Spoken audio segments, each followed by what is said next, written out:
convosco. Ele está no meio de nós. Proclamação do Evangelho de Jesus Cristo segundo Marcos. Glória a vós, Senhor. Naquele tempo, tendo Jesus e seus discípulos acabado de atravessar o mar da Galileia, chegaram a Genezaré e amarraram a barca. Logo que desceram da barca, as pessoas imediatamente reconheceram Jesus. Percorrendo toda aquela região, levaram os doentes deitados em suas camas para o lugar onde ouviram falar que Jesus estava. E nos povoados, cidades e campos onde chegavam, colocavam os doentes nas praças e pediam-lhe para tocar ao menos a barra de sua veste. E todos quantos o tocavam ficavam curados. Palavra da salvação. Glória a vós, Senhor. Pelas palavras do Santo Evangelho, sejam perdoados os nossos pecados. Amém. Encontramos-nos nesta primeira leitura que escutamos, diante do livro dos Reis, e num momento importante e crucial para a história de Israel, que é o momento em que Salomão pode realizar o sonho de seu pai Davi. Construiu um templo para o Senhor, e este templo agora será o lugar da sua morada. Há de fato algo de profundamente humano e parecido com aquele que é o desejo de todas as religiões, não só a religião de Israel. O desejo de ter um lugar que represente a presença, um lugar que represente e que contenha a presença de Deus. Mas se nós escutamos com atenção, há uma diferença. Todas as religiões estabelecem um lugar para o culto e, sobretudo, as religiões do Antigo Testamento colocam no centro deste lugar do culto uma imagem que é a representação ou que, em algumas expressões religiosas, é a própria manifestação da divindade. Mas há uma exigência fundamental na Sagrada Escritura. O Deus de Israel não pode ter uma imagem, não pode ser representado.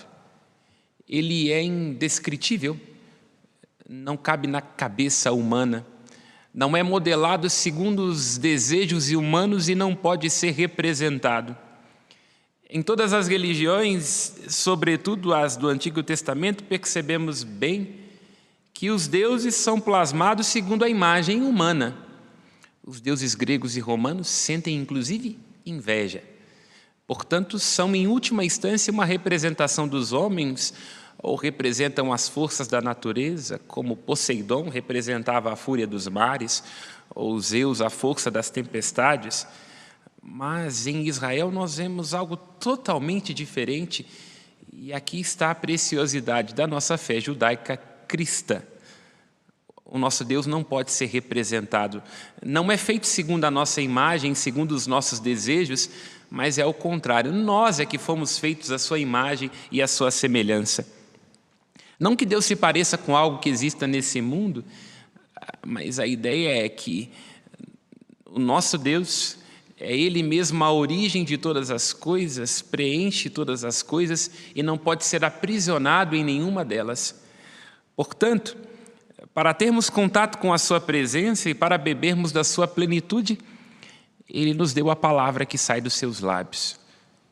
É algo muito interessante.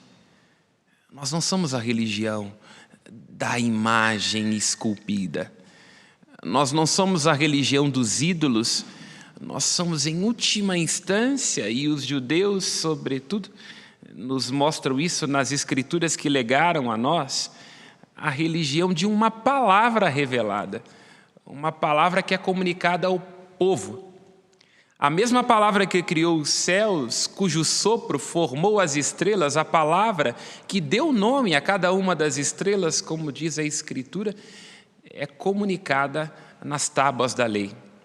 E essas tábuas da lei são recolhidas numa arca, e esta arca é colocada no centro do templo, para dizer que a presença de Deus, e nós podemos experimentar da sua plenitude e da sua presença, na medida em que experimentamos a sua palavra.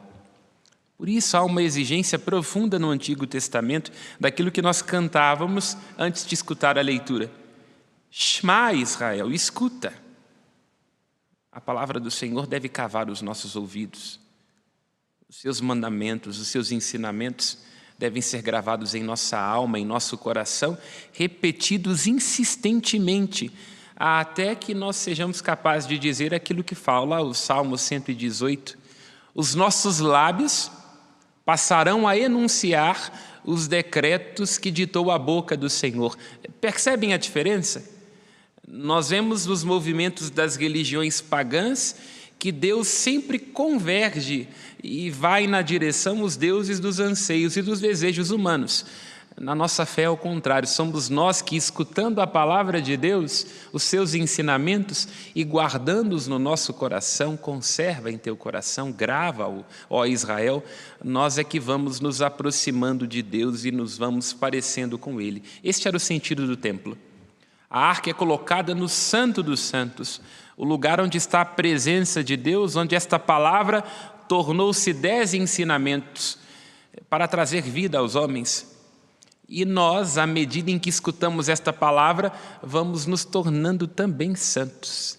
Esta é a exigência fundamental do Antigo Testamento. Israel, sede santo como o vosso Deus é santo. Israel, tenha as palavras que são do vosso Deus. Israel, defenda o direito e a justiça conforme é reto e justo o próprio Deus. Daí nós entendemos então o esforço e a preocupação de Salomão e antes de tudo de Davi de ter um lugar para o templo. Um lugar onde nós podemos fazer a experiência da presença de Deus, ali manifesta na sua palavra, na palavra dada na aliança do Sinai, e é um lugar também onde nós vamos nos recordar quem somos, e inclusive o rei de Israel, e é por isso que o templo foi construído do lado do palácio do próprio Salomão. Inclusive o rei de Israel deve considerar-se um servo da palavra, porque assim também devemos ser nós. Se nós não escutamos a palavra de Deus, se a palavra de Deus não ocupa um lugar central na nossa vida, nós tenderemos a escutar a nós mesmos e seremos sequestrados por aquilo que os outros dizem. Nós tenderemos a não escutar a Deus, mas a escutar a nós, a nossa vontade, e nos colocaremos como o centro. Por isso, todos os dias, nós devemos fazer este exercício, que é bom que comece sempre pela manhã. Abrir os nossos ouvidos, como diz o profeta Isaías. Cada manhã eu abro os meus ouvidos para ouvir como discípulo, para prestar atenção. Atenção nesta palavra, neste ensinamento, para que a minha vida seja conduzida por esta palavra, para que possa guardar os ensinamentos e os preceitos do Senhor, para que possa caminhar nos caminhos do Senhor, para que se ache em nós e que nós cantemos e digamos aquilo que está dito nos Salmos. A palavra do Senhor Deus é a verdade que não se dissolve, a verdade que permanece, a verdade que preenche o nosso coração. A lei do Senhor Deus é liberdade. Nós, quando nos comportamos e vivemos conforme a nossa lei, tendemos a ser escravos, porque as nossas leis são pesadas demais. Digo nossas leis no sentido das regras que nós não raro nos impomos e queremos impor aos outros, e não raro nos tornamos moralistas quando queremos impor, de modo que o mundo se comporte segundo os nossos critérios e os nossos juízos. Não, a lei do Senhor Deus é liberdade. Os preceitos do Senhor são preciosos e trazem alegria ao coração. Todos nós devemos todos os dias nos colocar na presença do Senhor, recolher da sua palavra e escutá-lo, para desta palavra, desta sabedoria, encontrar a preciosidade e a delícia dos nossos corações. Este movimento que é feito por Salomão, de mandar construir o templo que irá agora conter de algum modo esta presença do Senhor, não no sentido de que a aprisiona, mas no sentido de que será o lugar por excelência onde Deus manifestará a sua Shekinah. A Shekinah do Senhor são as nuvens que cobrem o templo para manifestar a presença de Deus, assim como neste momento as nuvens envolvem esta casa de clemência e de bondade, esta basílica santuário, para dizer que o Senhor cobre com a sua presença, a presença de Deus que é como a nuvem que é livre e que nada pode conter, mas é uma presença que envolve, que embala e que protege, uma presença que traz vida ao nosso coração. A palavra de Deus deve habitar no centro deste templo, e nem sempre nós somos capazes de recolher a beleza do que isso significa. O salmo que nós acabamos de escutar pode nos ajudar a fazer um mergulho profundo nesta dimensão do porquê a palavra deve habitar no centro do templo. Embora não estejam aqui os versículos do Salmo 131, é este salmo que fala do sentido da palavra e por que a palavra deve habitar no meio do templo. Assim se diz: subi, Senhor, para o lugar do vosso povo, o Senhor, vosso pouso, o Senhor quis para si Jerusalém e a desejou para que fosse sua morada. Eu fico aqui, este é o lugar que preferi. A ideia dos mandamentos do Senhor é bem essa. Ele escolhe Israel, escolhe o seu povo, porque quis para si. Os mandamentos do Senhor Deus não são um peso, não são uma exigência. Nós não raro tendemos a pensar a lei como uma proibição, mas não. Deus comunica ao povo eleito a sua palavra, porque escolheu estar com este povo, e esta palavra nada mais é do que uma aliança onde Deus quer ensinar o povo, conduzir o povo, porque neste ensinamento, nessa lei, nesses mandamentos, encontram-se a vida perfeita, a felicidade, a riqueza inesgotável. Ao doar os seus mandamentos, ao doar a Arca da Aliança, e por isso a Arca da Aliança tem um lugar todo especial para o povo judeu, o Senhor Deus está doando a si mesmo, assim como acontece conosco. Quando nós enunciamos alguma palavra, a palavra tenta traduzir a essência do que nós trazemos dentro de nós. Por isso a palavra de Deus representa o próprio Deus que se comunica e quer habitar para sempre no meio do seu povo. E o povo, escutando os ensinamentos de Deus, tornar-se-á parecido com Ele. E quero terminar esta reflexão à luz do Evangelho.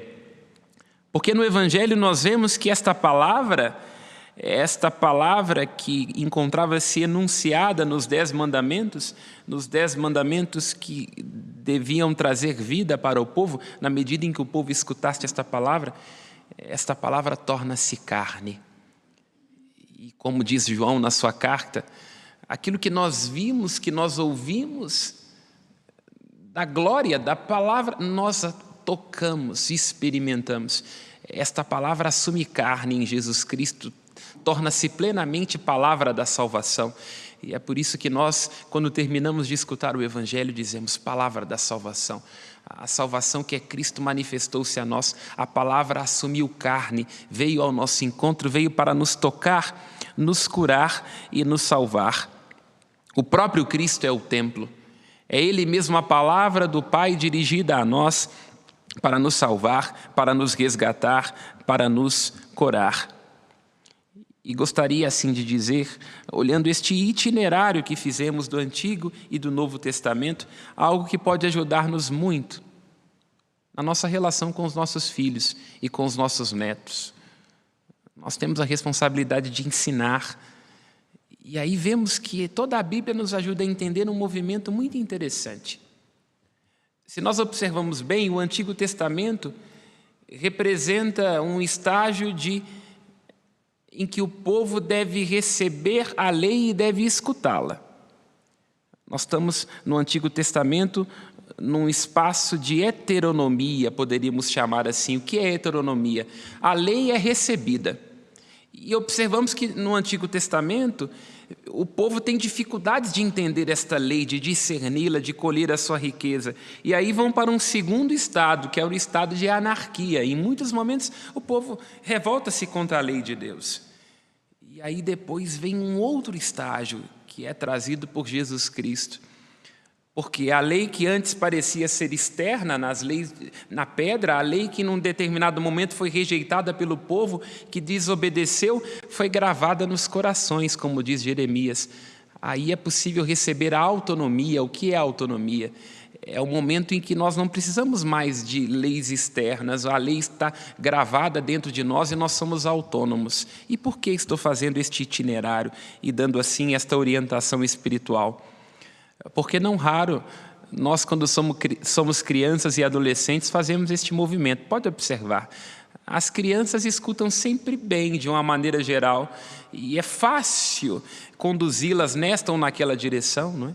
Às vezes os pais dizem assim, nossa, quando era pequeno eu levava para dentro da igreja e ia, depois deixou de ir. Olha só, quando nós somos pequenos é heteronomia, alguém vai nos ensinando, vai nos conduzindo. Chega um momento que é o momento da adolescência em que nós vivemos a anarquia, em que nós não queremos escutar como o povo, revolta-se com a lei, revolta-se com a palavra. E este momento é sempre um momento de profunda angústia. Quem é pai, mãe, avó de adolescente vê. Aí é preciso fazer este movimento, que é um movimento que o próprio Deus faz com o povo. É um movimento de cavar na rebeldia, escutando a rebeldia do filho adolescente, procurando entender quais são seus motivos, quais são seus anseios, aquele vulcão dentro dele, para aí passar para a autonomia, ou seja, ensiná-los a apreciar a lei. A lei no sentido de ensiná-los a apreciar aquilo que é bom, aquilo que é justo. Quando se é criança, uma proibição é suficiente, mas no período da adolescência é preciso tomar cuidado com as carteiradas, não é? Não pode ser simplesmente assim, porque eu, seu pai, sua mãe, seu avô, sua avó, quero que seja. Mas é preciso ensiná-los a apreciar a lei, ensiná-los a apreciar o que é ser bom, o que é ser justo, ensiná-los a apreciar. E aí, neste momento, recordemos-nos da fala, daquilo que dizia São Francisco de Assis. As palavras até comovem, mas são os testemunhos que arrastam. Neste momento, compreendendo esses estágios, o próprio Deus desce do céu para que com seus lábios, com a sua ternura, para que com o seu toque, nós nos convencêssemos de como é bom seguir a lei de Deus. E ele diz no Evangelho de João, aquele que me ama guardará a minha palavra não é um peso. Assim também, você que é pai, mãe de adolescente e está sentindo dificuldade de obediência nesta fase da anarquia, convide-se a fazer este movimento. Agora, de não só dizer palavras ou de fazer cobranças, mas de fazer da sua vida um testemunho dos valores que você deseja que este seu filho jovem, adolescente, esta sua filha jovem e adolescente aprecie. Porque as palavras comovem e talvez em algum momento possam nos conduzir, mas somente os testemunhos serão capazes de arrastar. Assim como Cristo fez-se carne e Ele mesmo encarnou o seu ensinamento, assim também nós devemos tomar cuidado, para não só dizer, cobrar e exigir aquilo que nós não mesmo praticamos. É na medida do nosso encantamento, é na medida em que a nossa vida torna-se um testemunho de como é bom servir a Deus, é que nós iremos convencer aqueles que convivem conosco. Que a palavra se faça carne em nossa vida e não seja somente uma expressão bonita, mas um encontro verdadeiro com o Senhor. Louvado seja nosso Senhor Jesus Cristo. Para sempre seja louvado. As nossas preces.